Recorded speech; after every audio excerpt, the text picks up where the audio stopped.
All right, so a few things that I want to talk about before we talk about today's assignment.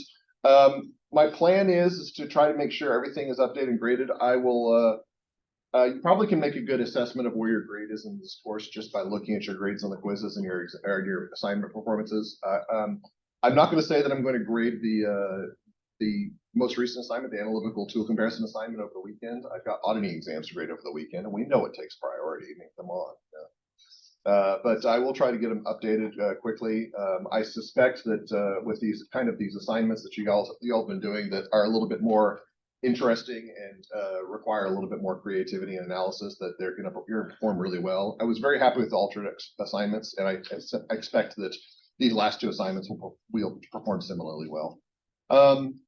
As far as the group presentations go next week, I did want to say one thing about that I hadn't mentioned. If you remember from previous classes that you've had with me that I did require you to do summaries and post those to Blackboard, I do not require that at the graduate level. That being said, my expectation is during the presentations, all eyes will be on the presenters. Okay, you'll be focused on the presenters. I will be sitting at the back of that classroom. If I see social media or anything else come up in the background, you'll be joining me for finals week. Okay, it'll be a 20-page essay on a topic of my choice, and trust me when I say you will not do well. So consider this a warning. Do not have your computers out and be typing away. If you unless you're taking detailed notes, then I'll ask you to show me that you're taking detailed notes, and I'll say, why are you taking detailed notes? There's no test over this. All right. So please give your top classmates your undivided attention. Give them that respect. I'm giving you a big courtesy as graduate students to do it. If you let me down at that, I will give you a big detraction. Okay, I will give you a big exam to write. That's basically what I'll do. And don't tempt me on that, because I'm certainly willing to do it. Yeah, that's just, I wanted to caution you on that. Big rewards, but also big penalties associated with that. Today's assignment, this was actually kind of a stopgap assignment I created a few years ago when Ultrix was not working properly. I said, oh, I need other assignments to create because I need something. And I really enjoyed this assignment. I really liked this assignment a lot. And it goes back to something I learned when I joined the PhD program at Oklahoma State. So we've talked about all this data that's available out there and how there's just abundance of data and you just need to analyze it. One thing I discovered when it came to research is that data is available, but that doesn't necessarily mean that it's helpful. Because when I worked at KPMG, the companies just gave me the data sets and I had data to analyze. That was all there was to it. When I started working as a researcher, I found, all right, I have questions that I want to answer, but I don't know how to obtain that data. Now, some things are really, really helpful, like when use something like the Wharton Research Data Services. So let's see if this will actually pick up here. So this is actually a large set of data services held by the Wharton School at Wharton School of Business at University of Pennsylvania. Kind of the go-to for archival analysis within business. And this is what I wrote my dissertation on, as a data set, actually multiple data sets from this.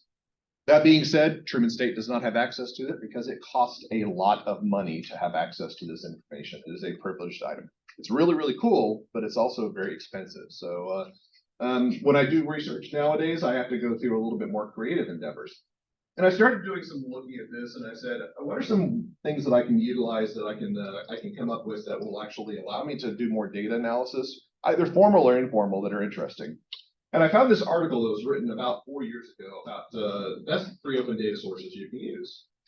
And so this is just basically a summary of all these places that have data that are just ripe for the analysis. Now, you might want to keep a note or mind on this, okay? You might want to keep this particular site in mind, because I'm assuming everybody in this class is going to be taking Dr. Lingwall's course next semester. He's going to have you do a very similar project. His is more about visualization with Power BI and Tableau, but you will still be using your own data set. So he's got a few that he'll suggest to you, but there's a lot that are listed up here. And we're going to talk about one in particular that I think is a fantastic data source that you can access that's got a wide variety of information. But, or data, I should say. It's not information yet. So yeah. This has got kind of listed open data sources. Some of these are a little bit boring, like there's some governmental sites like the World Bank Open Data site, World Health Organization, which is really interesting in the light of COVID. It's got some very good COVID data sets there. There's a little bit further down, there's the 538. If you're really interested in politics, the 538 is actually a statistical site run by Nate Silver. It's got some fascinating stuff. If you don't like politics, I wouldn't recommend going there. Okay, but some fascinating stuff, particularly in the past decade. I don't know if you remember, but in 2016, 538 predicted that Hillary Clinton would win by a landslide, and they were dead wrong. So some of the procedures they've taken in the past, over the past 8 years, I guess I should say, have actually been pretty innovative. We've got some really robust data sets there. Census Bureau, those government data sets. And then kind of one that I want to go to because it's my favorite is this one at number 13 called Kaggle. And the reason I like Kaggle so much is it's not specified to a particular type of information. It's got a wide array of information. So I'm going to go ahead and kind of go Kaggle. And so this is something you can search on. This is something if you're personally interested in a topic, they probably have data about it. So you'll notice the trending data sets. I'm not personally interested in this, but they have a hair loss data sets. Okay. I'm not going to say why that's relevant here, but you guys can probably imagine. But they actually have some games data sets, which I am personally interested in, some video games data. And this was actually kind of this area that I went when I started doing my data analysis a couple of years ago when I created this project. I thought, I want to do something that's data analysis. I want to test the student skills in a data analysis, but I want them to do something that they enjoy. I don't want it to just be me throwing payroll data at them and says, go for it. You know, I wanted them to find data analysis of their own. So I want to show you what I did and then give you some ideas. And I think Kaggle is a really good resource. You do not have to use Kaggle. You can use any of the data sets that are listed at 15. But Kaggle is kind of the widest variety of data sets. It's got a massive different array. There are some problems with it. I will talk a little bit about that, but these are true for any data set, and I'll explain why here in just a second. So about 2 years ago, IGN actually ran a contest called the Best Video Game of All Time. It was 64 games in like a March Madness type bracket. All right, and so they were trying to determine, based on that, games that have occurred at that time, which was the best video game of all time. And this is a spoiler because I'm going to show you the best video game of all time. It's the 2018 God of War from PlayStation 4. What's that? Not true. Well, I've got some problems with that too. Don't get me wrong, God of War is a fantastic game. It is amazing. It was against Grand Theft Auto 5, which is a pretty good game. And so I don't know why I'm blanking out here, but you will see Call of Duty Modern Warfare is actually on the list, which I've heard people talk about in this course.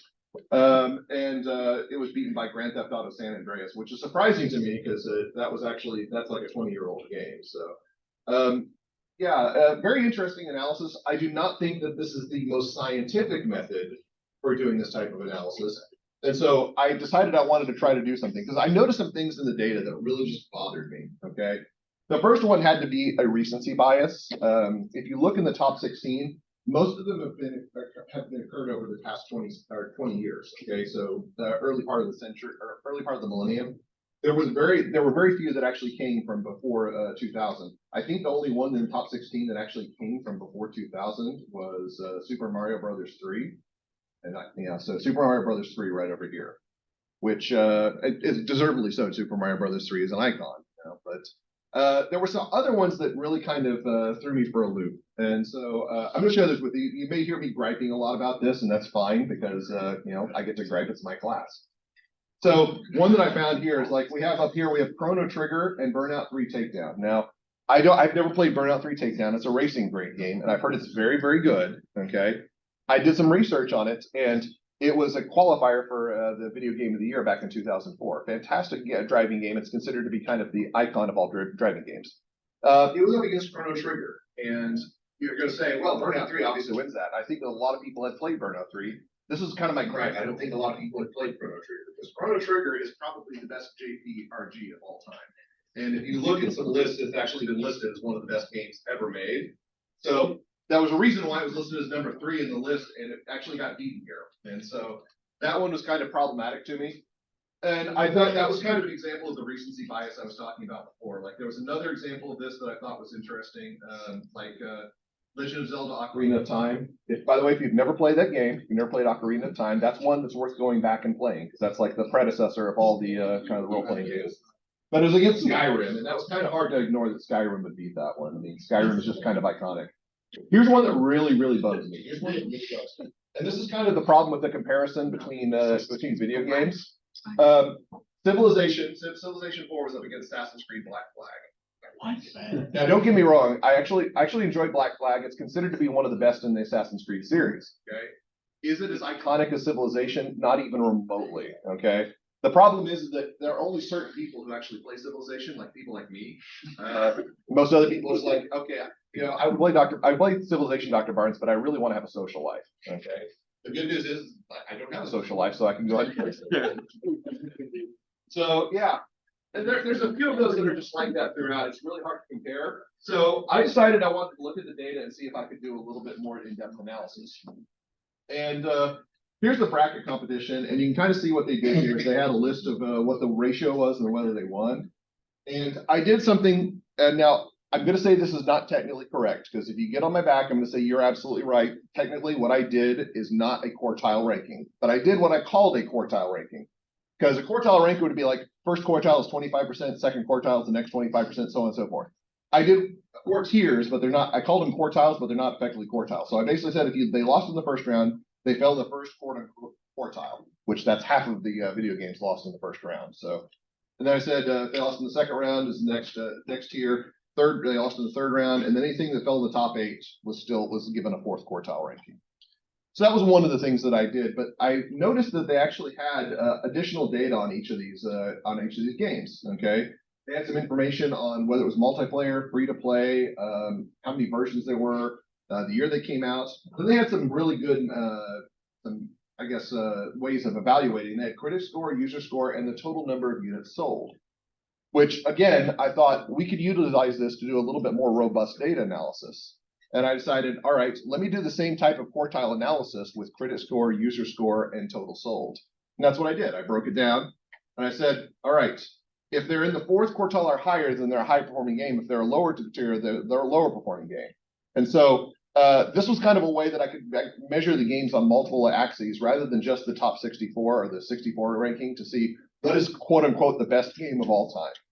So I'm going to go ahead and sort this, and it'll reveal the winner. But which one do you think? Which game do you think won the best of all time according to this ranking? Animal Crossing. Animal Crossing. It's not Animal Crossing. Sorry. It's actually GTA San Andreas. Okay, and it actually was in the top quartile of everyone except for the user rankings. Okay, user rankings, it was in the top or the second tier quartile. But it's very interesting because there's not far off of some of the rankings that were in the top 64. There are a few that kind of snuck up, for example, Portal 2 was listed as like the next year. It was like one of the top contenders, even though it lost in the second round of the top 64.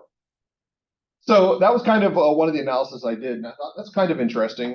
This gave me a little bit more assurance, and I think all of these are certainly contenders for good video games. If you don't play video games, you're probably bored as heck right now, but this is something that I was really passionate about. But something, I looked at the data and I said, all right, I want to do some more analysis. I want to try to see if I can find some disparities between information. So one of the things I noticed that certain games had provoked very, very passionate reactions from users, even though they were kind of unbiased according to games. So I said, let's look at some examples of where there's a big delta between the critics rating and the users rating. So I basically took the critic rating and the user score, and I said, what is the difference between these? And you'll notice here that some of these games have massive disparities. And I think there's a particularly interesting analysis. So like at Fortnite, Overwatch, League of Legends. These are all multiplayer games that you play online against people, and they provoke very passionate reactions from players. Players who lose at this game, they tend to go on life tilt, is I guess is the phrase that you use. And so they get very, very aggravated. And I think this is probably what's provoking these reactions. I could be on a data board. So user score are much lower than the critic score, just based on the fact that these provoke those passionate reactions. And then, of course, Animal Crossing is a really interesting one. It's got a critic score of 9, and it's got a user score of 5.5. Now, I put it to you, how many of the users that rated Animal Crossing actually you think played Animal Crossing? Probably not very many. They're probably like, this is a stupid game, and people are stupid for playing it, so I'm going to give it a low score. Yeah. Now, I will say people who play Animal Crossing are very passionate about it. My youngest niece plays it. My sister-in-law does too, but she won't admit it. Okay. Anyway, that was one of the things that I want. I also was looking at some interesting. I wanted to look at the kind of the user ratings versus sales, because I think that this actually kind of drills down to the same type of data. This is kind of a problem that I'll talk about why here in just a second. There's some issues with this. But I was looking at like what is the kind of the biggest quartile difference between the user rating and the sales. So Animal Crossing was kind of in the top quartile as far as critic score, and the user score is in the lowest tier. It's 5.5, but that's really low rating for one of the top video games of all time. And yet it had one of the top sales. It was like 34 million units sold. Now I put it to you, can it actually be a bad game if it had 34 million units sold? The answer is yes, it could be, but it's not likely, especially if it's not included on this list, or if it's included on this list. And there's some other interesting ones like Minecraft. The user score is 7.6, which is not bad. It is low for this quality of game, but Minecraft's one of the top selling games of all time.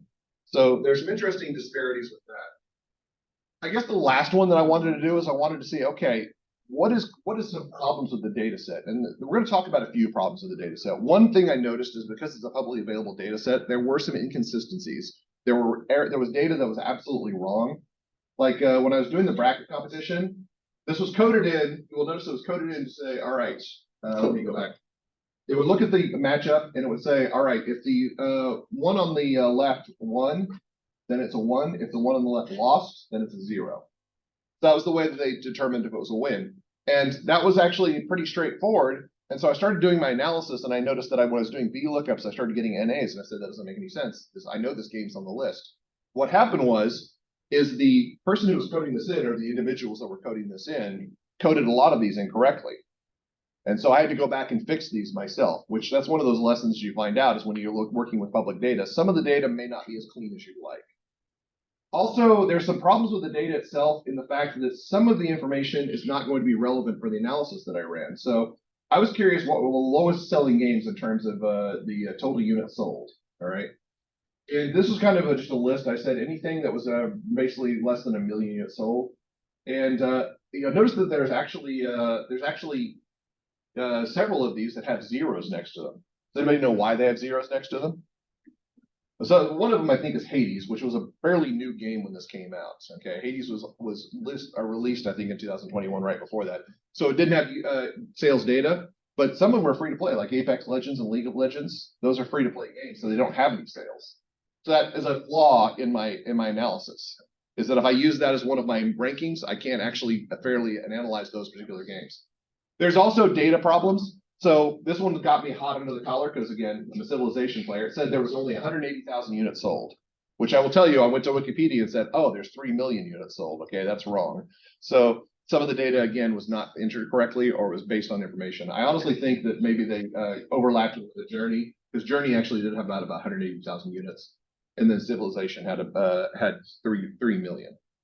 So all of this to say, this was kind of a fun analysis. I really enjoyed doing this, and students, when I put this, they get really passionate feelings about this too when I put this data set to them, especially those who are video game players, which sounds like there's several in the room are.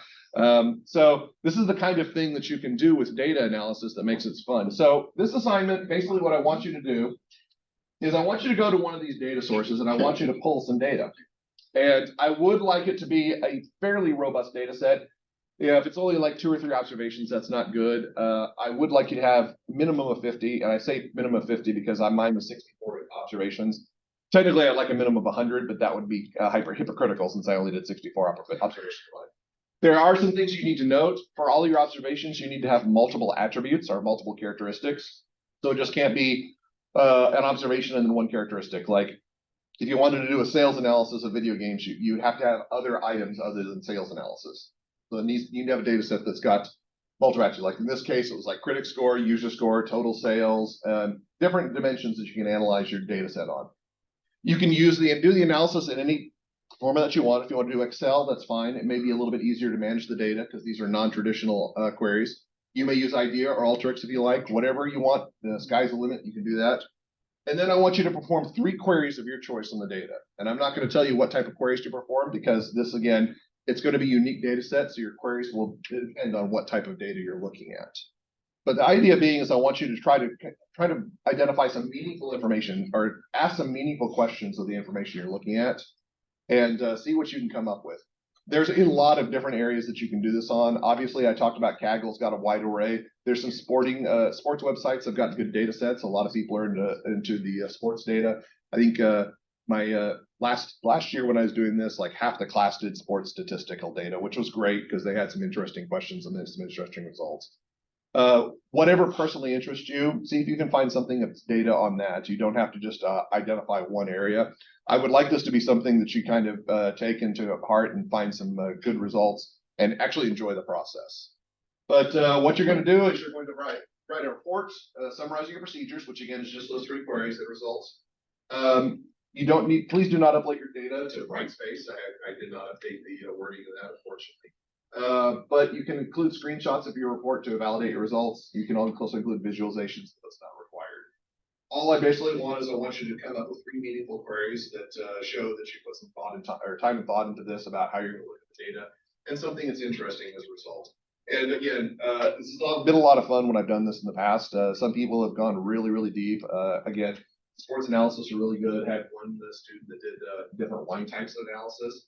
One that did serial killers, and apparently serial killers have a very common astrological signs, and she was pointing out that that my student grader at the time fell on their astrological sign that is more likely than not to be a serial killer, which is a little bit worrisome.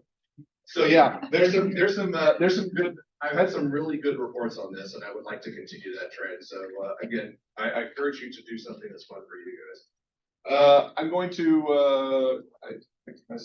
Usually I'm kind of like saying, let's just take an opportunity, but we've only got 14 minutes left in class. So what I'm going to do, we're going to call the class good there. The assignment is due the final day of finals week. Okay, so you have 2 weeks from today to finish it. I would encourage you to finish it sooner. If you're working on it the last day during finals week, you've not organized your schedule very well. So please make sure that you do that. It is due during the last day of finals week. So you do have the time, but I would encourage you to do it sooner rather than later, because if you get to start on this late, you may find that you may not have sufficient time to clean the data set and get everything prepared. But with that, we will be back in here on Monday for presentations. So I'll see you guys then. Have a good weekend.